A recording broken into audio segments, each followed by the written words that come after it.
summer heat pressed down on Harlem like a hand over a mouth.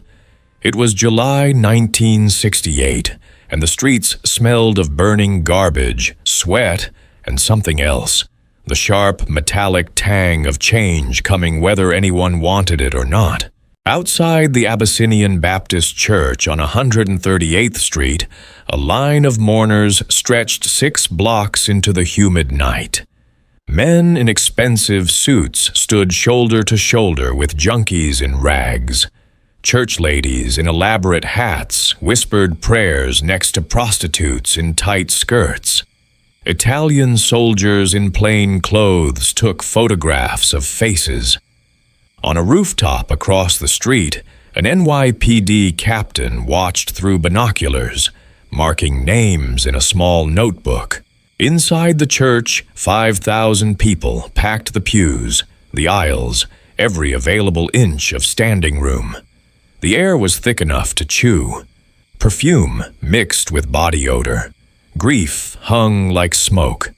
At the center of it all, in an open mahogany casket lined with white silk, lay Ellsworth Raymond Johnson. They called him Bumpy. For 30 years he had been the king of Harlem, the one man who could walk into any room in New York and make every gangster sit down and shut up. Now he was quiet forever. Frank Lucas stood at the front of the center aisle, dressed in a charcoal suit that probably cost more than most people in the room made in a month. In his arms, he carried something wrapped in black ribbon, like a funeral wreath. But it wasn't flowers. It was $100,000 in cash, stacked and bound.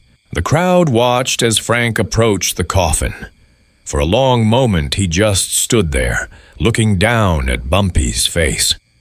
The old man looked peaceful, hands folded over his chest, the lines of violence and struggle smoothed away by the mortician's art. Frank's jaw tightened. Then he lifted the stack of bills and placed it on Bumpy's chest, right over his folded hands. A collective gasp rippled through the church. Camera flashes popped. Whispers became murmurs, became a low roar.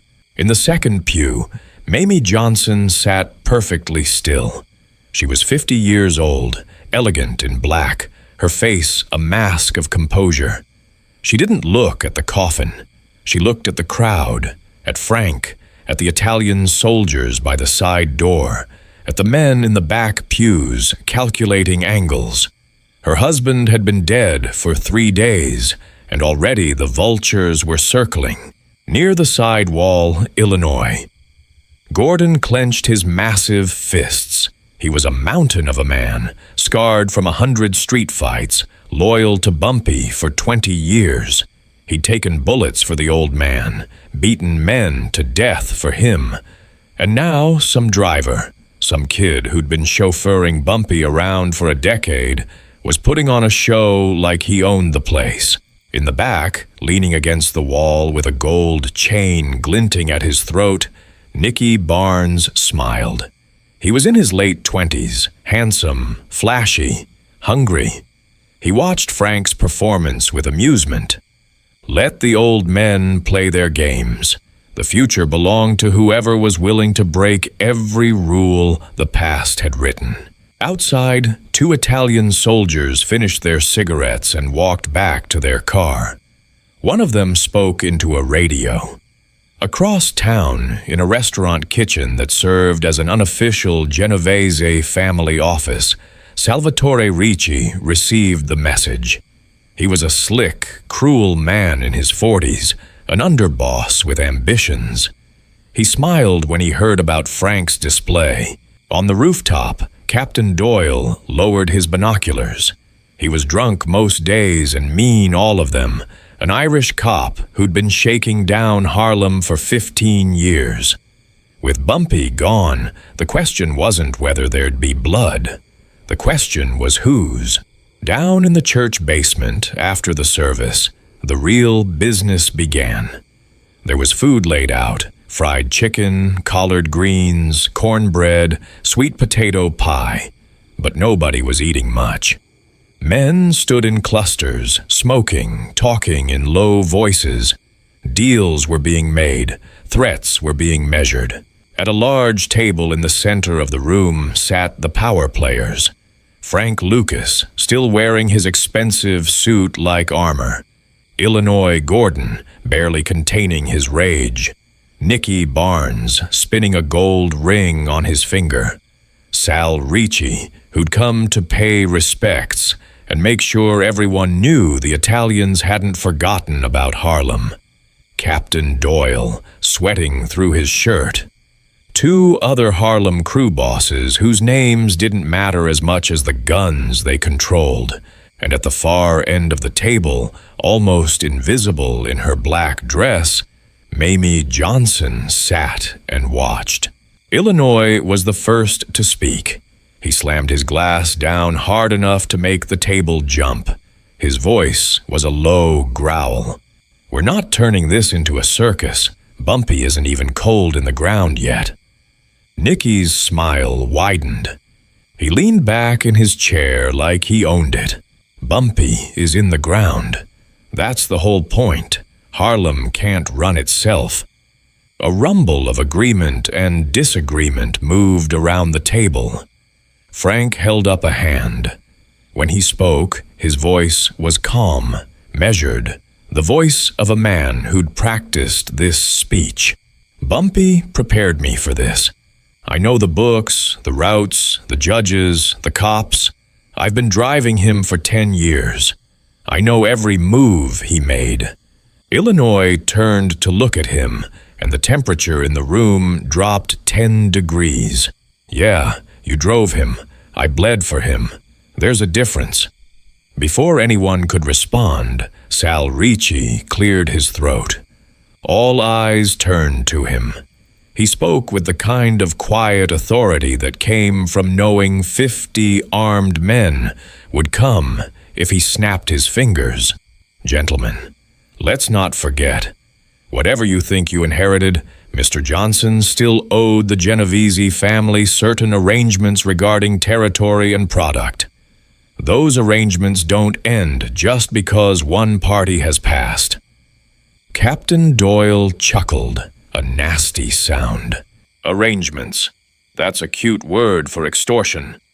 Nicky leaned forward, his gold chain swinging. He looked directly at Sal. "Harlem's done taking orders from Little Italy. New day, new rules." The table went silent. You could have heard a match strike. Sal's smile didn't waver, but something cold moved behind his eyes. New rules get new bodies. Everyone's hand drifted toward their waistband. The room was one wrong word from becoming a slaughterhouse. Then Mayme spoke. Her voice was quiet, but it cut through the tension like a blade through silk. "My husband used to say the quickest way to drown is to argue in deep water." All heads turned. She looked at each man in turn, meeting every pair of eyes without flinching. "You're all arguing, but the water's already at your chins. The feds indicted Bumpy last month. They don't care who wears his crown. They just want a head to put it on. Question is, which one of you wants to be king bad enough to die in his place?" Nobody answered. But in that silence, a war was born. The stash house on 145th Street was supposed to be safe. 3 floors, steel doors, armed men on every entrance. Bumpy had used it for years. Now it belonged to whoever could hold it. Just after midnight, the windows exploded inward in a storm of gunfire. Muzzle flashes lit up the darkness like lightning. Inside, 6 of Bumpy's men scrambled for weapons, but they were already dying. Bullets chewed through plaster, shattered glass, tore flesh. Screaming. Blood on the walls. The sharp chemical smell of gunpowder mixing with the copper stink of death. A masked crew stormed through the front door before the bodies stopped twitching. They moved fast, professional. Grabbed bags of cash, bricks of heroin wrapped in brown paper, and, most importantly, a black ledger book. The leader barked orders. Move, before Illinois gets here. They were gone in 90 seconds, melting into the Harlem night like they'd never been there at all. By the time Illinois arrived, the place looked like a slaughterhouse. He stood in the center of the room, surrounded by bodies, fists clenched so hard his knuckles went white. Frank stood across from him, fury barely contained behind a mask of control. First, they shoot up the house on 145th. Now this. Somebody's testing how soft we got without Bumpy. Frank's voice was ice. Or somebody wants us shooting each other while they move in. Illinois glared at him. You talking about me, boy? I'm talking about anybody who thinks their memories of Bumpy equal a claim to his chair. They stared at each other across corpses and spent shell casings. For a moment, it seemed like the war would start right there. Two old allies killing each other over a dead man's throne. Then Illinois took a breath. We find who hit that house. We make an example so loud the whole city hears it. Frank allowed himself a thin smile. On that, old man, we agree. The city had changed. You could feel it in the way people moved on the streets, the way conversations stopped when strangers approached. Newspapers ran headlines about the death of Ellsworth Bumpy Johnson, gambler, and alleged organized crime figure. Thousands had attended his funeral. The Times ran an obituary. Bumpy had died of a heart attack at Wells Restaurant on July 7th, collapsing with his friend Junie Bird beside him. He was 62 years old. He'd survived beatings, stabbings, prison, rivals, cops, and the Mafia. In the end, it was his own heart that killed him. But Harlem didn't mourn quietly. In Little Italy, wise guys raised glasses and talked about new business uptown. Nicky's boys flashed rolls of cash and showed off new guns. Captain Doyle collected envelopes from Italians and Harlem crews alike, playing both sides like he always had. And in Bumpy's apartment on Edgecombe Avenue, Mayme sat alone in the bedroom she'd shared with her husband for 15 years. She had an old leather notebook open in her lap. Bumpy's handwriting filled every page. Names, numbers, dates, debts, favors, threats, arrows connecting information, underlines, angry little notes in the margins. This was the real inheritance. Not the cash or the territory or the guns. This was power. Illinois stood in the doorway watching her. His voice was rough. That belonged to him. She didn't look up. Now it belongs to me. She turned a page. One name was underlined 3 times, with a note beside it in Bumpy's sharp scrawl. Junie, 15K short, lying. You think this war's about guns. It's about this. Who knows what? About who? Illinois shifted uncomfortably. You going to hide behind paper while boys die in the street? She finally looked at him. Her eyes were dry and cold. Paper is why certain boys die and others don't. She closed the notebook carefully, like it was something sacred. You loved my husband, Illinois. I know that. But love doesn't run empires. Information does. Question is, do you want to be the man swinging the bat or the man writing down who gets hit? Illinois didn't have an answer. He walked away, knowing something fundamental had shifted, something he didn't fully understand and couldn't fight with his fists. Across town, in a back room behind a nightclub where bass music rattled the walls, Nicky Barnes sat with 3 of his young guns. They were all under 25, all sharp-dressed, all willing to kill for respect and a cut of the money. Nicky spoke like a man explaining something obvious to children. Frank wants to be bumpy with a new suit. Illinois wants to be bumpy with old bones. Italians want to be bumpy with an accent. They're all wrong. Bumpy's dead. Harlem belongs to whoever's mean enough to kill him again every day in people's heads. One of the young men leaned forward. So what do? Nicky's smile was all teeth. We take something that belonged to him, something big, something loud, make them all bleed for it. A black state assemblyman walked to his car after church services, waving to children playing on the sidewalk. He was a good man by most accounts, spoke out against police brutality, pushed for better schools, tried to keep the heroin out of the playgrounds. He'd also opposed the mob's efforts to expand into certain neighborhoods. That made him a problem. Across the street, Sal Ricci sat in a parked Cadillac, smoking a cigarette and watching. The assemblyman got into his car, shut the door, turned the key. The explosion was massive, a fireball that engulfed the vehicle and sent shrapnel flying in every direction. Windows shattered up and down the block. Children screamed. A severed hand landed on the hood of an ice cream truck. The car burned like a funeral pyre. Sal didn't flinch. He took one last drag on his cigarette, flicked it out the window, and drove away. Behind him, sirens began to wail. Frank met Sal in a dark booth in a bar where cops didn't go. They sat across from each other like chess players, each calculating 3 moves ahead. "You hit that assemblyman?" Sal sipped his drink, unbothered. "We had disagreements about zoning. Why, you a fan of his?"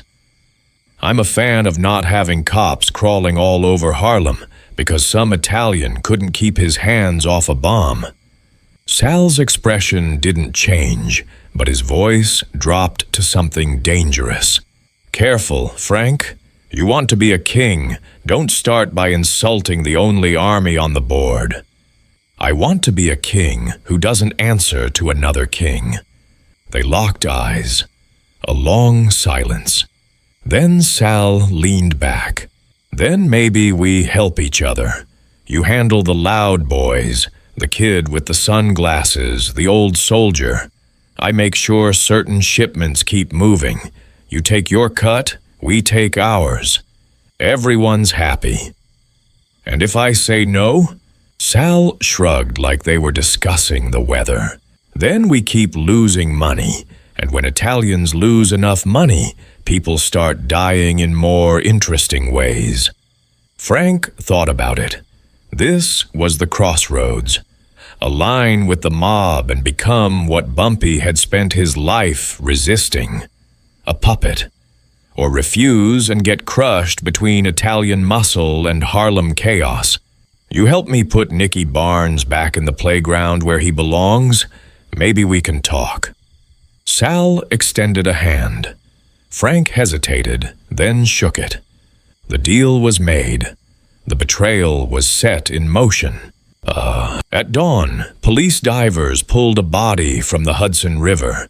It was bloated, waterlogged, barely recognizable, but the badge in his pocket identified him as one of Captain Doyle's lieutenants, the 3rd cop to die that month. On the bridge above, Illinois stood in the shadows, smoking a cigarette. His knuckles were bruised and split. He watched the police activity below with cold satisfaction. The cop had been shaking down shops in his territory, roughing up people who couldn't fight back. Illinois had given him a warning. The cop had laughed. Now he was fish food. Illinois dropped his cigarette into the river and walked away. Junie Bird had been Bumpy's friend since they were kids running numbers in the 1920s. They'd done time together, fought together, built an empire together. which made what Junie had done even worse. He sat in his apartment late at night, hands shaking as he poured himself a whiskey. He'd been selling information, just little things at first, routes and schedules, nothing major. But the money was good, and the Italians were persuasive, and Bumpy was gone anyway. So what did it matter? The door creaked open. Junie turned, forcing a smile. "Illinois, you scared me, man. You hear about that hit on—" Illinois closed the door behind him. Two of his men stood in the hallway. Junie's smile died. "Yeah, I heard. Funny thing. Only 3 people knew about that route. Me, Frank, and you." Junie's throat went dry. "Come on now, we're family." Illinois stepped closer, a wall of muscle and menace. "I buried family this month." He looked at the whiskey glass. "They poisoned Bumpy. Now my spots are getting hit. You were short 15 grand last quarter. You think Mayme didn't see the books?" Junie's eyes darted toward the door, but there was no escape. "It's not what you—" Illinois hit him in the stomach, hard enough to lift him off the ground. The glass shattered on the floor. Junie gasped for air, blood on his lip. "Just tell me one thing, Junie. You sell us to Italians or cops first?" Junie wheezed, trying to speak through the pain. "I just gave them routes, names. You know how much they—" Illinois's face changed. The anger drained away, replaced by something worse, hurt and betrayal and cold calculation. "Yeah, I know exactly how much they pay for names." He nodded to his men. Later, in an alley 3 blocks away, they dumped Junie's body in a dumpster, a single bullet hole in his head. Illinois closed the lid and stood there for a moment, feeling old and tired. From the shadows, Mayme stepped forward. She'd been watching. "You shouldn't be here. He used to bounce my daughter on his knee. He sold us." "No, he tried to sell us. Big difference." She looked at the dumpster with no emotion on her face. "You did what had to be done." Illinois studied her, suspicious now. "Did I, or did you?" She met his gaze, unreadable. "Does it matter?" She walked away, leaving him alone with the corpse of an old friend and the growing realization that he might not fully understand the game being played. Nicky's warehouse was a fortress. Guns, drugs, cash, and young men with more courage than sense. His lieutenant briefed him while Nicky inspected a shipment of pistols fresh from a hijacked truck. "Frank's been meeting with Italians. Word is he's cutting you out of the uptown route." Nicky didn't look concerned. He tapped his temple. "The old men play chess. I play Russian roulette, but I make the other man hold the gun."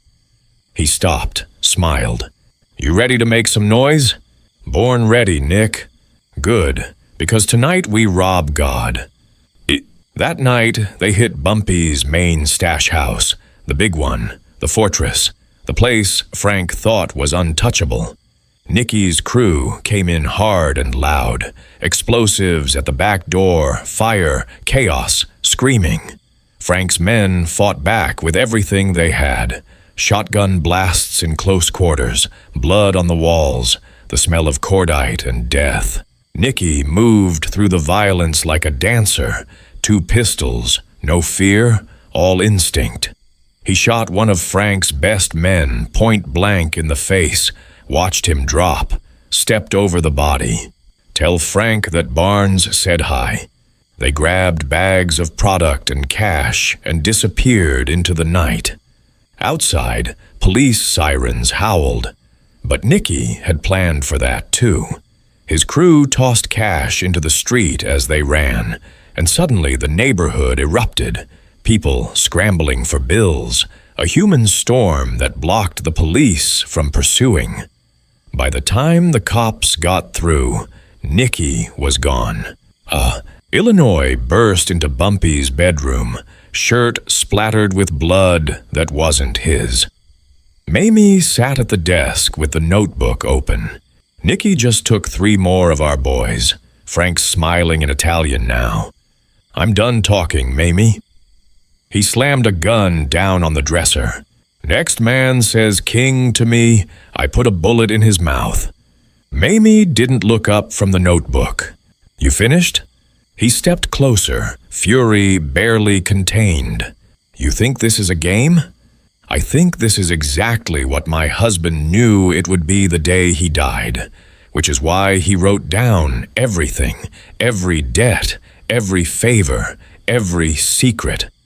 She flipped through pages, showing him notes about Frank meeting with Sal, notes about Doyle taking money from both sides, notes about Nikki's ambitions and weaknesses.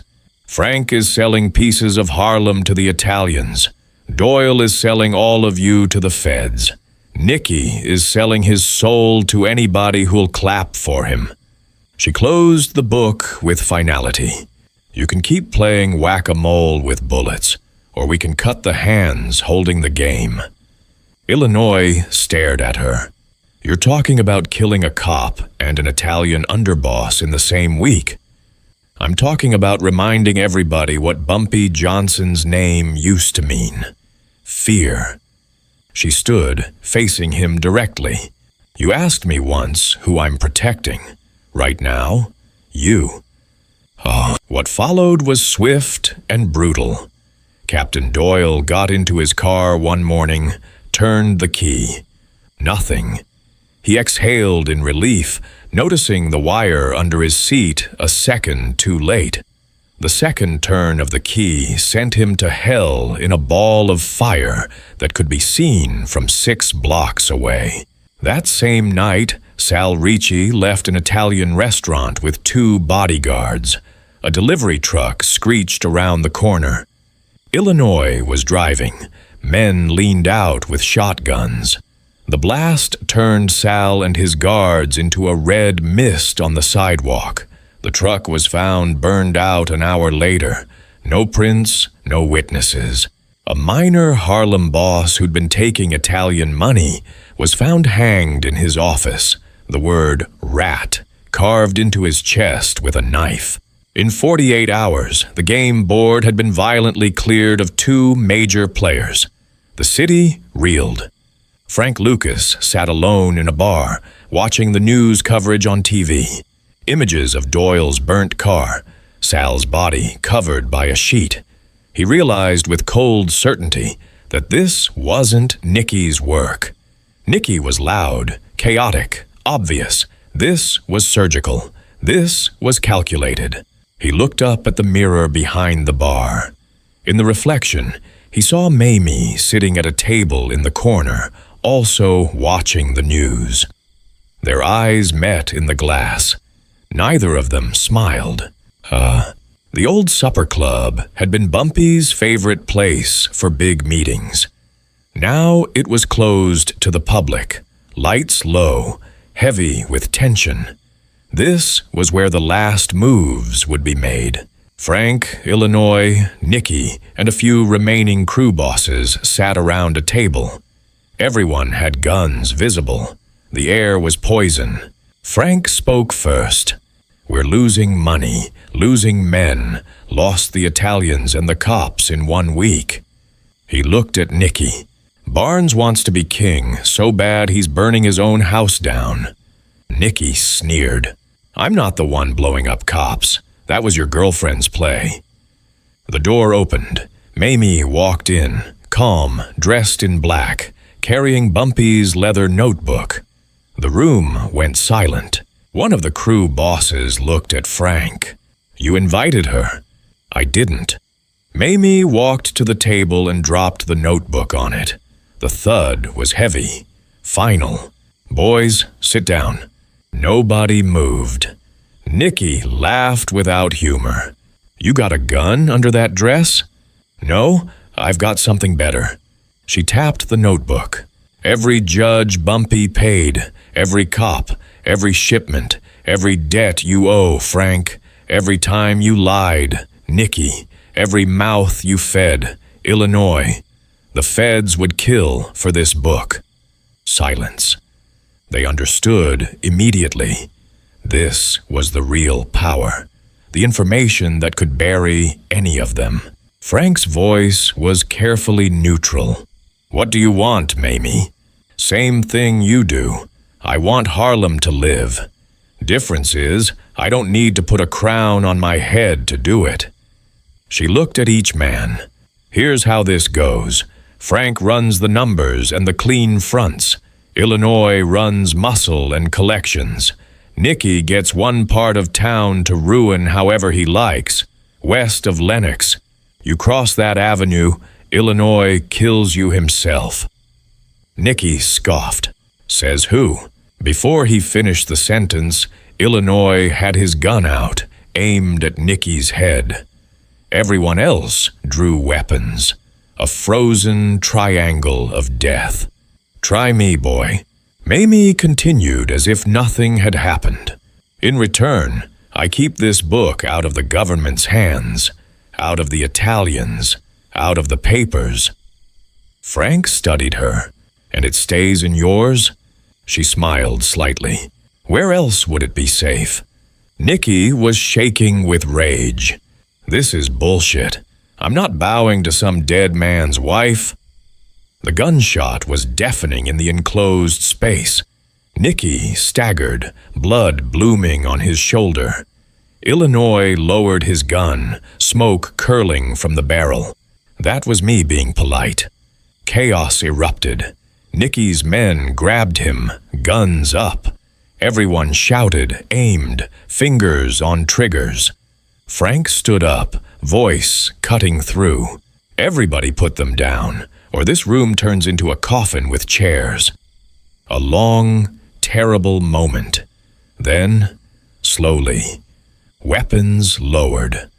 All except Nicky's. He was breathing hard, furious, wounded, trapped. This isn't over, old man. I'm going to set this whole town on fire. He backed toward the exit with his crew and disappeared into the night. Mayme exhaled. Illinois looked at Frank. You in or not? Frank thought about Bumpy, about the old rules and the new ones, about the crown he'd wanted and the cage it came with. He looked at the notebook, at Mayme, at his own reflection in a dark window where he almost saw Bumpy's ghost staring back. I'm in, long as nobody forgets I'm not just driving the car anymore. Mayme nodded. Just remember who's holding the map. Later that night, Nicky limped down an alley, clutching his wounded shoulder, rage and pain clouding his judgment. His two remaining men flanked him. They think they can put me in a box? I'll show them a box. A figure stepped from the shadows at the end of the alley. Evening, Mr. Barnes. Nicky's hand went for his gun, but he was too slow, too hurt. Muzzle flashes lit the narrow space. His men dropped first, quick and clean. Nicky spun, got off 2 wild shots, then 3 bullets hit him center mass. He fell hard, staring up at the slice of night sky visible between buildings. Frank Lucas walked closer, gun still raised. Nicky laughed through blood. You finally got the balls to do it yourself. Frank looked down, almost sad. This isn't about balls, Nicky. It's about math. Harlem can't carry 2 men like you. Nicky coughed, red on his teeth. You're not Bumpy. No. Frank raised the gun one more time. I'm worse. The shot echoed. Then silence. Illinois sat at Bumpy's old table, cleaning his gun. Mayme poured coffee like it was any other night. Frank handled the Barnes problem. I know. You knew he would, or you ordered it? She shrugged. Men like Nicky only have 2 endings, jail or a wall. Frank chose the wall. means he still has some sense. Illinois studied her with new eyes. You trust him? No. I trust that he trusts himself too much. That's useful. He nodded slowly. So what are you, Mayme? Queen? She smiled sadly. No such thing as queens in Harlem. Just men swinging crowns like hammers, and the women who duck out of the way. She tapped the notebook. I'll keep the history, you keep the streets, and Frank keeps the money. Until the money makes him stupid, then we write a different ending. They shared a look, an understanding forged in blood and secrets.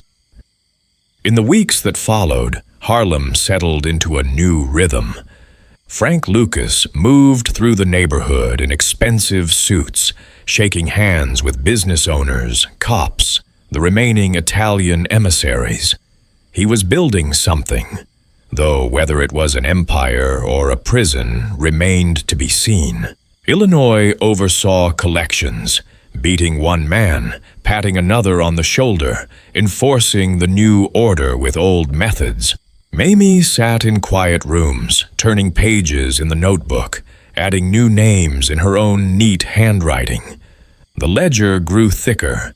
A newspaper headline appeared about a new drug kingpin rising in Harlem.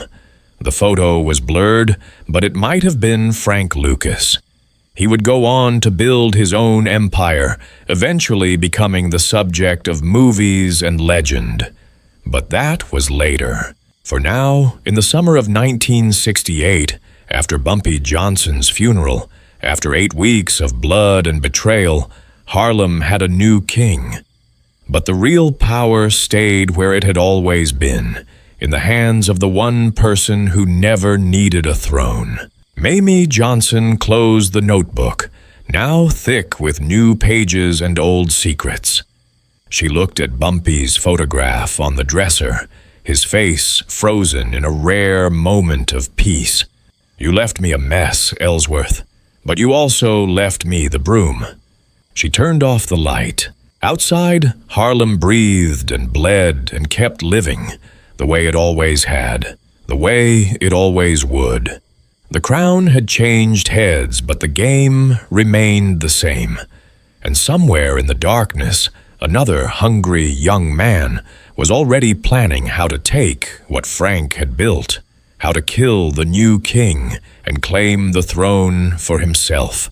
The cycle would continue. It always did. That's how empires worked in Harlem. They didn't end. They just changed management. I really want to know, where in the world are you watching this from? Drop your city or country in the comments. This story has reached readers on every continent, and I'm always amazed by how far these legends travel. Drop a comment. Share this story. Let's talk about it. If this story of the bloodiest wedding in Harlem history hit different, drop a like and subscribe. See you in the next one.